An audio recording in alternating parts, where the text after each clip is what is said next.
It seems to me that there is a great promise in open theology. It seems to me that it takes these things seriously. It is something that we can defend and commend in our society. And in doing that, we can show that we are not unaware of the strangeness of the world. We're not unaware of either of the world's richness or the world's bitterness, which are both aspects of the way things are. And we are able to take that absolutely seriously and hold that in creative interaction, I think, with our understanding of God's action in the world, of God's will for the world. It seems to me that that picture, an unfolding world, a process in which God engages with, is one that is very consistent, for example, with the way that the Bible portrays God's relationship to creatures and to creation. I don't know a bit about this morning, the Bible portrays, in the Hebrew Scriptures, portrays God in continual interaction with the unfolding history of God's people, Israel. It portrays that, of course, in sometimes, frankly, anthropomorphic terms. I mean, I was thinking this morning that Hebrew Scriptures are bold enough to speak several times, in fact, of God changing God's mind. So God says to Hezekiah, "You're going to die." Hezekiah says, "No, I don't want to die." God says, "Okay, you can have 15 more years of life." I mean, obviously that's a little bit of an anthropomorphism, to say the least of it. But at least the God of the Hebrew Scriptures is not a God who is outside of history, just looking down on it, or is not engaged with the unfolding history of Israel. Very much the contrary, it seems to me.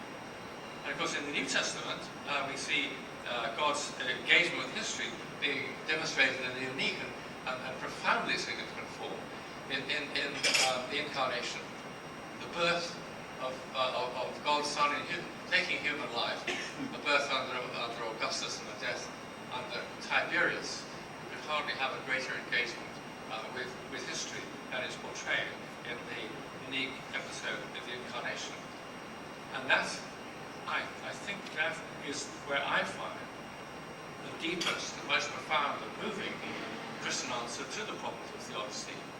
Because the Christian God is not a God who is a benevolent spectator above the suffering of the world, the travail of creation, looking down, however compassionately, on the strange history of creation. But God has been a fellow participant in that history, a fellow sufferer who understands, in Whitehead's celebrated phrase. And in the cross of Christ, we see, I think, God stretching the incarnate Son, stretching out the divine arms to embrace, sharing the suffering of the world. And that seems to me an extraordinary, profound, and uniquely Christian response to the problem of suffering, and is very much part of making theistic belief indeed possible for me. It's a very important part. And also, of course, open theology can take perfectly seriously our intuitions of hope. The world may be much more like an improvisation. World history may be much more like an improvisation than a performance of a fixed score.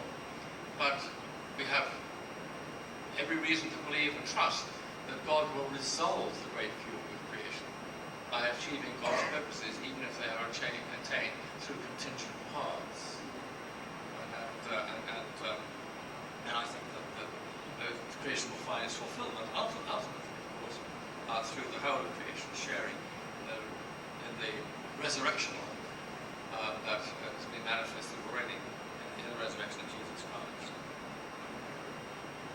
And open theology seems to me, frankly, credible, because it is resolutely realistic.